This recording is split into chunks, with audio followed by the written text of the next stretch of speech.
বলেই পুরো ঘরে একবার চোখ বুলিয়ে নিল হুমায়রা। বুঝতে আর বাকি রইল না তিনি কী কারণে মধ্যরাতে অগ্নিমূর্ত ধারণ করেছেন। মালিহা চারিপাশে তাকিয়ে অরাকে বলল, এসব কি করছো তুমি? আমার ঘরটাকে এমন এলোমেলো করলা কেন? তোমার এই ঘরে থাকতে দিছি, তাই বলে এমন করবা ঘরটার? উনি বৃদ্ধ মানুষ, ঘুমাবেন কি করে? দেখছ বউ, মাইয়ার কাণ্ড কারখানা। এটা কোনো মাইয়া মানুষের কাজ হইতে পারে? আমাকে ওনার সাথে থাকতে দিয়েছেন কেন? আমার একটা একা ঘর চাই, তাছাড়া ওনার সাথে আমি ঘর শেয়ার করতে পারবো না।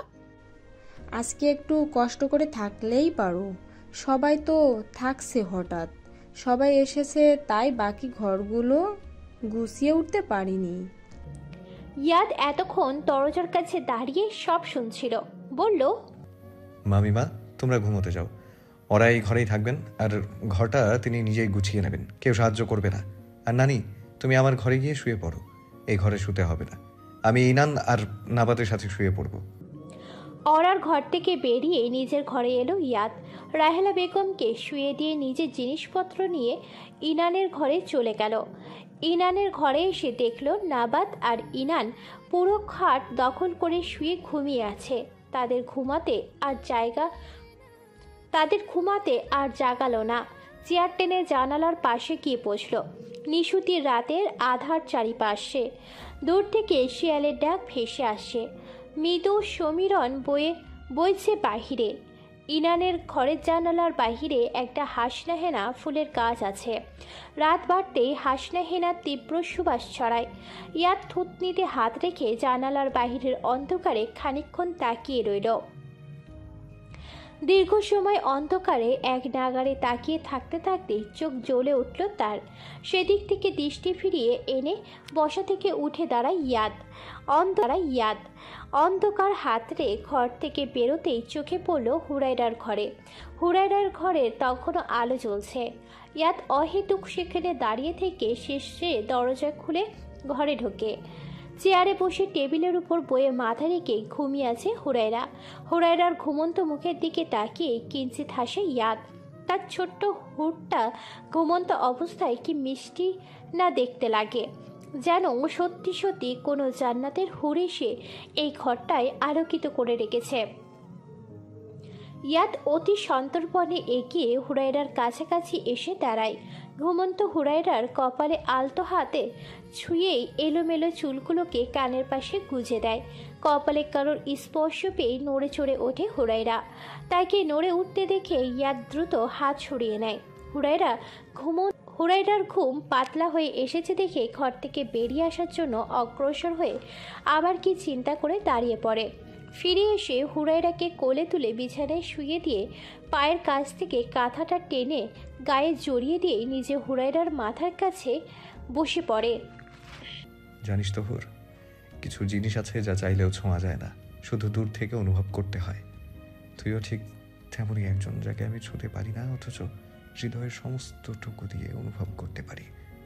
তুই আমার কামনা নয়, আমার প্রেম, যাকে নিয়ে কল্পনা করা গেলেও ছোঁয়া যায় না। অনুভব করা যায় অথচ অনুভূতি প্রকাশ করা যায় না। জীবনের সকল অনুভূতি তো আর ব্যক্ত করা যায় না, কিছু কিছু অনুভূতি অব্যক্তই রয়ে যায়। তোর কাছে আমার অনুভূতিগুলোও না হয় অব্যক্তই থাকলো। বলে হুরায়রার কপালে নিজের কপাল ঠেকালো ইয়াদ। হঠাৎ তার নজর পড়ল হুরায়রার ঠোঁটের কিনারায়। অচিরে সে অধৈর্যগোল প্রসারিত করে হাসল। বলল, ঘুমের মধ্যেও তো ঠোঁট ফুলিয়ে রাখতে হবে। তোকে না বলেছি ঠোঁট ফুলাবি না? তোর ফুলকো ঠোঁট দুটো যে আমায় প্রেমিক পুরুষ হতে বাধ্য করে। কোচিংয়ে যাওয়ার জন্য বাড়ি থেকে বেরিয়ে কিছুটা পথ এগিয়ে আসতেই হুরায়রাকে থামিয়ে পথ আগলে দাঁড়ালো ইনানকে এভাবে পথ আগলে দাঁড়াতে দেখে হুরায়রা দাঁতের দাঁত চেপে অগ্নিদৃষ্টি নিক্ষেপ করে তাকালো। এই মুহূর্তে ইনানের উপর তার প্রচণ্ড রাগ হচ্ছে। এমনিতেই আজ কোচিংয়ে যেতে অনেকটা দেরি হয়ে গেছে, তার মাঝে ইনান এসে তার পথ আটকে দাঁড়িয়েছে। কি হলো কি তোর? এমন কালো বিড়ালের মতন আমার পথ কাটলি কেন? কোচিং যাচ্ছিস? না, তোর শ্বশুর বাড়ি যাচ্ছি। পথ আগলে দাঁড়িয়ে কেন? সর, আমার দেরি হচ্ছে। এই হুর, শোন না, এমন করছিস কেন? কাচুমাচু হয়ে বলল ইনান। কি ব্যাপার বলতো তোর? এমন ভাব করে কথা বলছিস যে নিশ্চয়ই কোনো বদ মতলব আছে, তাই না? হুরায়রার কথায় ইনান সঙ্গে সঙ্গে নিচে সব জড়তা কাটিয়ে 2 কদম এগিয়ে এসে বলল, শোন না, তুই তো কোচিংয়ে যাচ্ছিস, লীরা তো তোর সাথে যাচ্ছে তাই না? হ্যাঁ, যাচ্ছে তো। বোন তুই আমার, কলিজার বোন, আমার সোনা বোন। আজ ওকে তুই আমার মনের কথাটা বলে দিস প্লিজ। বলি যে আমি ওকে কতটা পছন্দ করি আর অনেক ভাবা ভাবা ভাবা। হুরায়রার মুখের দিকে তাকিয়ে বাকি কথা আর বলতে পারল না ইনান। মুহূর্তেই চিৎকার করে পালা বলে ভো দৌড় দিল। হুরায়রার পিছন হতে দাঁত কিরমির করে চিল্লিয়ে বলল, শালা বাদর কোথাকার, পালাচ্ছিস কোথায়? খুব প্রেম শিখেছিস তাই না? আজ যদি আমি ছোট মার কাছে তোর নামে নালিশ না করছি, তবে আমার নাম হুরায়রা না, শয়তানের খালাম্মা কোথাকার। কি রে, আবার কি হলো? তোর জন্য কখন থেকে দাঁড়িয়ে আছি। পেছন থেকে লীরার কণ্ঠস্বর কর্ণকর হতেই চমকাই হুরায়রা। কিছুটা সন্দিহান হয়ে বলে, তুই কখন এলি এখানে? এই তো এখন, তুই আসছিস না দেখে আমি নিজেই এগিয়ে চলে এলাম। ও আচ্ছা, চল চল চল, অনেক দেরি হয়ে গেছে। তা চল, কিন্তু তুই এমন রেগে কার সাথে কথা বলছিলি? সেটা তোর না জানলেও চলবে। এখন দ্রুত হাঁটা লাগা, না হয় দেরি করে যাওয়ার জন্য স্যার কানে ধরে বাইরে দাঁড় করিয়ে রাখবে। দেরি কি আমি করেছি? তুই তো করলি। উফ, এত কথা বলছিস কেন? চল। যাচ্ছি। হুরায়রা আর লীরা হাঁটতে হাঁটতে বাড়ির রাস্তা পেরিয়ে গ্রামের কাঁচা রাস্তায় এসে উঠল। গ্রামের সরু পথ, রাস্তার 2 পাশে বিস্তর ধানের জমি। রাতে দিনে 24 ঘন্টায় সেখানে বেশ হাওয়া বয়। লীরা আর হুরায়রা হাঁটতে হাঁটতে সামনে এগিয়ে এলো। কিছুটা পথ অতিক্রম করে আসার পর হুরায়রা দেখল আবরার আজও সাইকেল নিয়ে রাস্তার পাশে বড় আম গাছের নিচে দাঁড়িয়ে আছে। হুরায়রাকে এই পথ দিয়ে আসতে দেখে একটু নড়ে চড়ে দাঁড়ায় আবরার। হুরায়রা সেদিকে এক পলক দেখিয়ে চুপচাপ সামনে এগোয়। লীরা ব্যাপারটা লক্ষ্য করে বলল,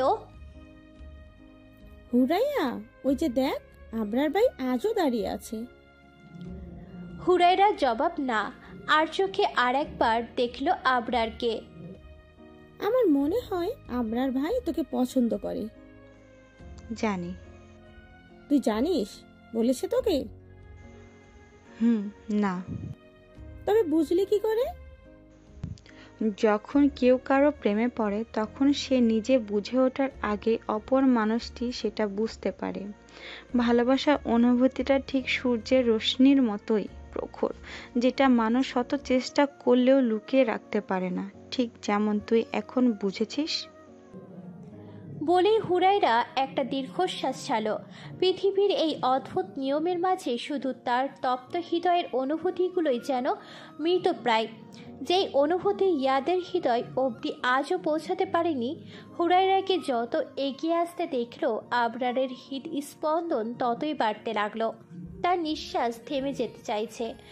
অন্তর্করণে ডিপ ডিপ শব্দ ক্রমশ বেড়ে চলেছে। আবরার নিজেই যেন সেই শব্দ শুনতে পেল। তার হাত পা রীতিমতো কাঁপতে শুরু করেছে। সে বুঝল না হুরায়রা যখনই তার আশেপাশে থাকে তখনই কেন এমনটা হয়। আচ্ছা, এইটাই কি তবে প্রথম প্রেমের অনুভূতি? ছাদের কার্নিশ ঘেঁষে দাঁড়িয়ে আছে নাবাদ। মাথার উপর কাঠফাটা রোদ্দুর মস্তিষ্ক ভেদ করে চলেছে। যেদিকে তার কোনো ভাবান্তর হলো না, তার স্থির চাহনি উঠানের শেষ প্রান্তে দাঁড়িয়ে থাকা রমণীটির উপর। শেষবার যখন গ্রামে এসেছিল মেয়েটাকে সে হুরায়রার সাথে আম বাগানে হাঁটতে দেখেছিল। মেয়েটার মুখে অদ্ভুত এক মায়া উপচে পড়ছিল সেদিন, যেটা নাবাদ এড়িয়ে যেতে পারেনি। আকাশের একরাশ নীল যেন মেয়েটার চোখের গভীরে এসে বিলুপ্ত হয়ে গেছে। নীল দরিয়া সমস্তটুকু নীল মেয়েটা তার চোখে ধারণ করে বেড়াচ্ছে। কি অদ্ভুত মায়ার চোখ দুটোতে। প্রায় 2 বছর পর আবারও মেয়েটা তার সামনে, অথচ অনুভূতিটা সে প্রথম দিনের মতোই আছে। নাবাদ। ইয়াদের ডাকে পিছন ফিরে তাকায় নাবাদ। মুখে কিঞ্চিত হাসি ফুটিয়ে ফিরে রেলিংয়ে হেলান দিয়ে দাঁড়ায় সে। ইয়াদ এগিয়ে এসে তার পাশে দাঁড়াতেই নাবাদ প্রশ্ন করে বলল, আচ্ছা ভাইয়া, তুমি লাভ এট ফার্স্ট সাইট বিশ্বাস করো? প্রথম দর্শনেই প্রেম? করো বিশ্বাস? প্রেমে পড়েছিস? নাবাদ কপালে ভাঁজ ফুটিয়ে মাথা নেড়ে উঠানে দাঁড়িয়ে থাকা মেয়েটিকে দেখালো। ইয়াদ হালকা ঘাড় ঘুরিয়ে দেখলো তাকে, বলল, এই তাহলে তোর সেই নীল চোখে? কয়েক মুহূর্তে দেখায় মনের মাঝে যে অনুভূতির জন্ম হয়, সেটা কি আদৌ কোনো ভালোবাসা, নাকি শুধু ক্ষণিকের ভালো লাগা মাত্র? ভালো লাগা আর ভালোবাসা যে এক জিনিস নয় তা ঠিক, তবে ভালো লাগা থেকেই যে ভালোবাসার জন্ম সেটাও নেহাত মিথ্যা নয়। ইয়াদের কথায় মাথা দুলিয়ে হাসলো নাবাদ। দীর্ঘশ্বাস ফেলে বলল, ভালো লাগা আর ভালোবাসার তফাৎ যদি বুঝতেই পারো, তবে হুরায়রার ছোট্ট হৃদয়ের অনুভূতিগুলো কেন বুঝো না? মেয়েটা দিনের পর দিন এই যন্ত্রণা বয়ে বেড়াচ্ছে। ছোট্ট হৃদয় বলেই যে বড্ড ভয় নাবাদ। হুরের সমস্তটা জুড়ে আমি, কিন্তু আমাকে যে সর্বত্র বিচরণ করা মানায় না। তবে সব ছেড়ে ছুড়ে গ্রামে কেন পড়ে আছো? শুধু যে প্রজেক্টের কাজই একমাত্র উদ্দেশ্য নয়, সেটা কেউ না বুঝলেও আমি কিন্তু বুঝতে পারি। কি করব বল, সে বড্ড অবাধ্য। নাবাদ কিছু বলল না। সে জানে হুরায়রার মতো ইয়াদের সমস্তটুকু জুড়েও হুরায়রাই আছে। তবে কেন যে এত অনুভূতির আড়াল করার লড়াইয়ে নেমেছে ইয়াদ, সেটা তার বোধগম্য হলো না। নাবাদ প্রশস্ত শ্বাস ছেড়ে আবারও মেয়েটাকে দেখল। নাম জানিস? জানা হয়নি। হুরকে জিজ্ঞেস করতে পারতিস, সে তো মহা জ্ঞানী, শুধু নাম নয় পুরো হিস্ট্রি বলে দিত। সত্যি বলতে এই 2 বছরে গ্রামে থেকে যাওয়ার শুরুর কয়েকটা দিন ছাড়া তাকে খুব একটা বেশি মনে পড়েনি কখনো। আসলে মনে পড়েনি বললে ভুল হবে, আমি তাকে ভুলে গেছিলাম। তাহলে এটাকে ভালো লাগা কিংবা ভালোবাসা কোনোটাই বলা চলে না। আমরা চোখে তো অনেক কিছুই দেখি, অনেক কিছুকে ভালো লাগে, কিন্তু দেখা যায় ভালো লাগাটা আমাদের ততক্ষণই স্থায়ী হয় যতক্ষণ সেটা আমাদের নজরের কাছাকাছি থাকে। নজর সরলে যা মনের অগোচরে চলে যায়, সেটা কখনো ভালোবাসা হতে পারে না। হবে হয়তো, তবে তাকে দেখার পর প্রথম দিনের অনুভূতিটা কেমন বুকে নাড়া দিয়ে উঠছে। ইয়াদ নিশ্চুপে মেয়েটাকে একবার দেখল, তারপর নাবাদকে। তিয়াশা ইতিমধ্যেই সব জায়গায় খুঁজে শেষে ছাদে এসে ইয়াদ আর নাবাদকে পেল। দেখল দুই ভাই কাঠ ফাটা রোদে দাঁড়িয়ে কি জরুরি বিষয়ে আলোচনায় ব্যস্ত। তাদের দেখে সে বলল, তোমরা দুজন এখানে দাঁড়িয়ে গল্প করছো, আর আমি তোমাদের কোথায় না কোথায় খুঁজেছি। এই রোদে দাঁড়িয়ে দুটি কি পরামর্শ হচ্ছে আমায় বলা যাবে কি? ইয়াদ নড়ে চড়ে দাঁড়ালো, বাহুতে হাত গুজে বলল, তেমন জরুরি কিছুই না। কেন খুঁজছিলে?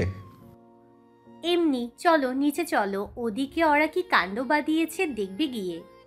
আবার কি কাণ্ড বাঁধিয়েছেন উনি? কি আর কাণ্ড বাঁধাবে, নানিজানের সাথে তার ঝগড়া বেঁধেছে।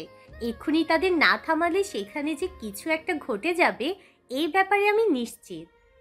আমি বুঝতে পারছি না ভাইয়া, তুমি ওকে কেন নিয়ে আসতে বলেছিলে আমাদের সঙ্গে? নাবাদ ঠিক বলেছে, ওরা কি এখানে আনা উচিত হয়নি। ইয়াদ ইয়াদ এমনি এমনি কিছু করে না, সেটা নিশ্চয়ই তোমাদের অজানা নয়। তাছাড়া তোমাদের আরেকটা বিষয় অবগত করে রাখি, মিস্টার সামির কিন্তু এখানেই আছেন। সো মিস অরাকে আনার ব্যাপারটা নিশ্চয়ই এবার বুঝতে পারবে। কথা শেষ করে আর এক মুহূর্ত দাঁড়ালো না ইয়াদ। গটগট করে হেঁটে নিচে চলে গেল। তিয়াশা ইয়াদের চলে যাওয়ার দিকে তাকিয়ে থেকে বলল, সামির এখানে আছে, ইয়াদ তো সেটা আগে বলেনি। কেন, তুমি জানতে না সেটা? আমি আর জেনে কি করব নাবাদ? সামির আর ইয়াদের শত্রুতা কি কখনো শেষ হবে? আর হলেও বাকি আমি তো। বলে থামলো তিয়াশা। চোখের কোণে অশ্রু এসে জমতেই সেটা আড়াল করার চেষ্টা করে বলল, ইয়াদ কি করতে চাইছে বলতে পারো? সামিরের কোনো ক্ষতি করবে না তো? তোমার কি তাই মনে হয়?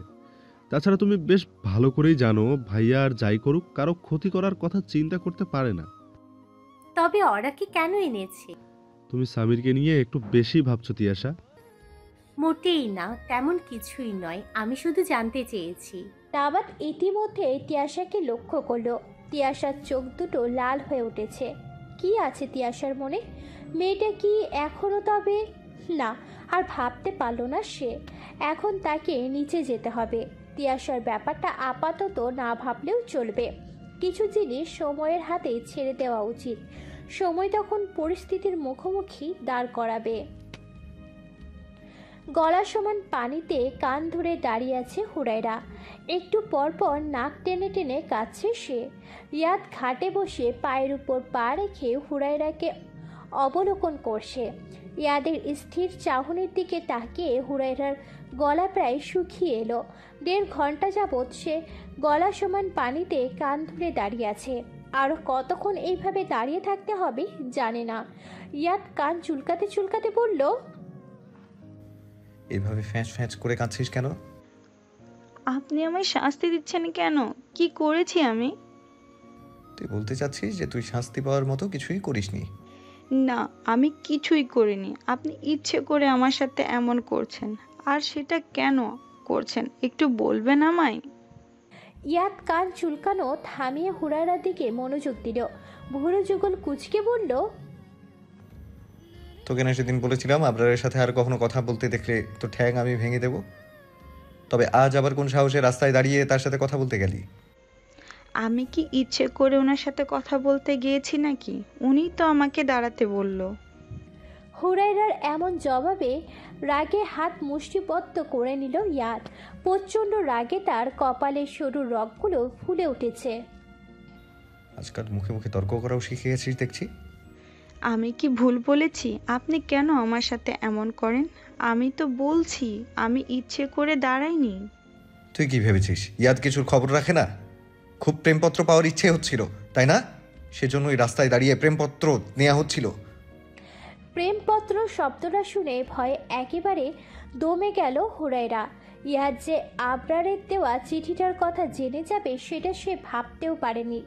মনে মনে একটা ফাঁকা ঢোক গিলল সে। কোন কুক্ষণে লীরার কথা ধরে চিঠিটা সে নিতে গেল। ইয়াদ পকেট থেকে একটা কাগজ বের করে ইয়াদ খাটের শেষ সিঁড়িতে এসে সেটা হুরায়রার সামনে মেলে ধরে বলল, এটাই তো সেই চিঠি তাই না? পর এখানে কি লেখা আছে? হুরায়রা ছলছল চোখে চিঠিটার দিকে তাকালো, তারপর বলল, আপনার ইচ্ছে হলে আপনি পড়ুন, আমার পড়ার ইচ্ছে নেই। ইচ্ছে নেই? তবে এটা নিয়েছিলি কেন? নিয়েছি, বেশ করেছি। আপনার তাতে কি? আপনি তো আমায় ভালোবাসেন না। তবে কেউ যদি আমায় চিঠি দিয়ে থাকে তাহলে আপনার এত লাগছে কেন? ইয়াদ কিছু বলার আগেই সময় নিল। হুরায়রা কথার ধরন তাকে রাগিয়ে দিচ্ছে, তাও সে কেমন শান্ত হয়ে রইল। বলল, কান ছাড় আর এটা হাতে নিয়ে পড়। জোরে জোরে পড়বি যাতে আমি শুনতে পাই। হুরায়রা আর কিছু বলতে পারল না। পানির দিকে দৃষ্টি নত করে কাঁদতে শুরু করলো। তাকে কাঁদতে দেখে ইয়াদ ধমক দিয়ে বলল, একদম নেকা কান্না করবি না। দিন দিন তোর সাহস দেখছি চরচর করে আকাশে উঠছে। এত সাহস তুই পাস কোথা থেকে? হুরায়রা আর কোনো জবাব করলো না। দৃষ্টি নত করে কান ধরে দাঁড়িয়ে রইল গলা সমান পানিতে। ভিতর ভিতর ইয়াদের প্রতি প্রচণ্ড রাগ হলো তার। একটা মানুষ কতটা নির্দয় হতে পারে তা প্রতি মুহূর্তে বুঝিয়ে দিচ্ছে ইয়াদ। মাঝে মাঝে নিজের উপর রাগ হয় হুরায়রার। সে চায় ইয়াদের কাছ থেকে নিজেকে সরিয়ে নিতে, অথচ হাজার চেষ্টা করেও পারে না। ইয়াদের দেওয়া শাস্তির আগে মেনে নিতে খুব একটা কষ্ট হতো না, আর ইদানিংকালে বেশ রাগ হয় তার। দূর থেকে ইয়াদকে পুকুরঘাটে বসে থাকতে দেখে এগিয়ে এলো ওরা। পুকুরঘাটের কাছাকাছি এসে তার নজর পড়ল পানিতে কান ধরে দাঁড়িয়ে থাকা হুরায়রার উপর। হুরায়রার মুখ চোখ ইতিমধ্যে লাল হয়ে উঠেছে। ওরাকে ঘাটের সিঁড়িতে এসে দাঁড়াতে দেখে সে নাক টেনে বলল, ইয়াদ, মিস্টার ইয়াদ, নেকা ষষ্ঠী। হুরায়রার এমন হাব ভাব দেখে পিছন ঘুরে তাকায় ইয়াদ। ওরা তাকে দেখে মুচকি হেসে বলল, এখানে কি করছেন আপনি? আর মেয়েটা এইভাবে পানিতে কান ধরে দাঁড়িয়ে আছে কেন? তাতে তোর কি নেকা ষষ্ঠী? বিড়বিড় করে বলল হুরায়রা। ইয়াদ হুরায়রার দিকে তাকিয়ে কিছু বলতে যাবে, তখনই হুরায়রা বলে উঠল, আপনার পিএস চলে এসেছে। একটা কাজ করুন, তাকে আমার পাশে এনে দাঁড় করিয়ে রাখুন। কাল রাতে দাদির সাথে যা করেছে। তোকে এত কথা বলতে বলেছি নাকি? তা বলবেন কেন? আপনি তো শুধু আমার সাথে এমন করতে। ইয়াদ আর হুরাইরার কথোপকথনের মধ্যেই অরা এসে বাধা দিল, বলল, আপনার সাথে আমার কিছু দরকার আছে ইয়াদ, একটু সময় হবে? এখন পারছি না, সময় হলে আমি নিজেই আপনাকে ডেকে নেব। কিন্তু মিস্টার ইয়াদ। অরার কথা শেষ করতে পারল না। এর মাঝে হুরাইরা পুকুর থেকে উঠে দৌড় দিল বাড়ির দিকে। ইয়াদ ধরতে যাবে তার আগেই হুরাইরা অঞ্চল ছেড়ে পালিয়ে গেল। হুরাইরা হঠাৎ এমন কাজ করবে ভাবতে পারেনি সে। মেয়েটা যে দিনকে দিন পাজি হচ্ছে এটাই তার প্রমাণ।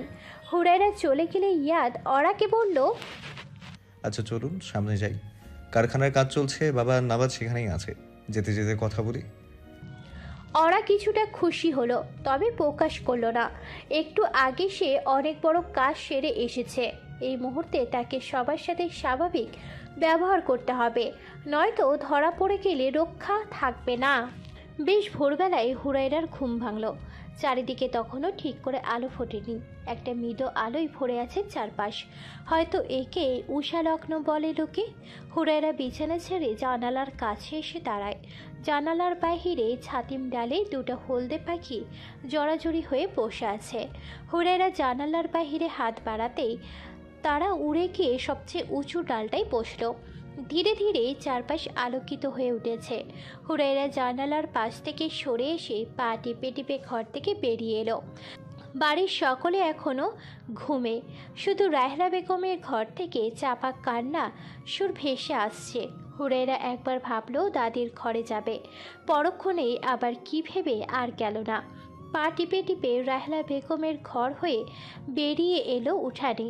উঠানে পা রাখতেই হুরাইরার সমস্ত শরীরে একটা অদ্ভুত শিহরণ বয়ে গেল। ভোরের হাওয়া আর চাপা ফুলের গন্ধে চারপাশ মেতে উঠেছে। এমন সুন্দর পরিবেশ, সকাল সকাল যদি গ্রামের রাস্তায় একটুখানি হেঁটে আসা যায় তবে মন্দ হয় না। যেই ভাবা সেই কাজ। হুরাইরা আর দেরি করল না, মাথায় ওড়না টেনে পা বাড়ালো বাড়ির বাহিরে। হাঁটতে হাঁটতে পুকুরের উত্তর পাড়ে এসে ক্ষেতের আইল ধরে সামনে হাঁটা লাগালো সে। পুকুরের এই দিকটা তার বেশ পছন্দের, কেমন শান্তি আর নিরিবিলি। আর ক্ষেতের আইল ধরে হাঁটতে তো তার বেশ ভালো লাগে। কচি কচি ঘাসের ডগায় পা ফেলে চলতে যে কী আনন্দ, সেটা বোধহয় হুরাইরা ছাড়া অন্য কেউ অনুভব করতে জানে না। কচি ঘাসের উপর খালি পায়ে হেঁটে সামনে এগোচ্ছে সে। আজকের আকাশটাও কেমন ভার হয়ে আছে, বৃষ্টি নামবে হয়তো। হুরাইরা হাঁটতে হাঁটতে একটা বাড়ির সামনে এসে থামল। বাড়ির সম্মুখে বিশাল বড় পুকুর, আর তাতে শান্ত বাঁধানো ঘাট, ঠিক যেন তাদের পুকুরের সাদৃশ্য।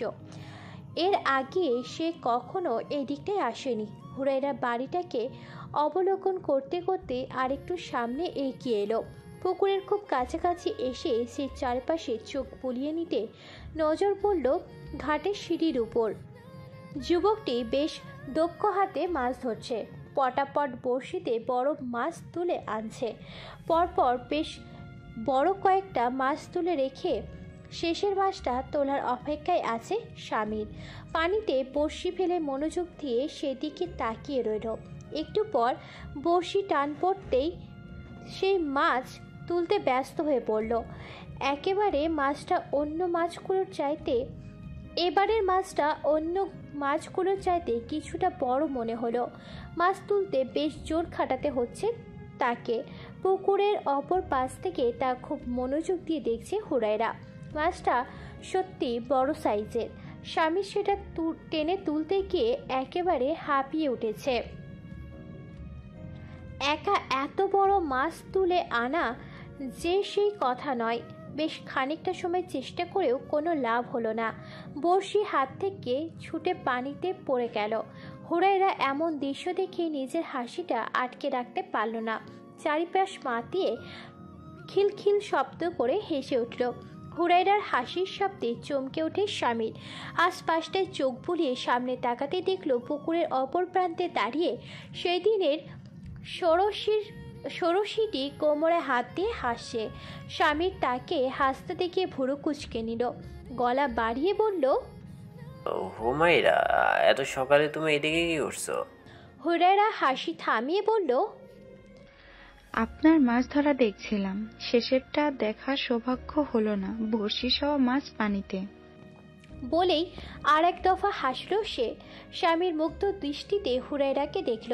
এমন ভোরবেলায় আকস্মিকভাবে মেয়েটা তার সামনে উদয় হবে সেটা যেন তার ভাবনাতীত, কল্পনাও যা কল্পনা করা যায়নি।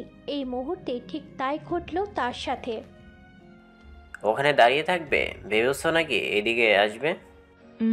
ওইদিকে যাব না, আপনি আসুন না।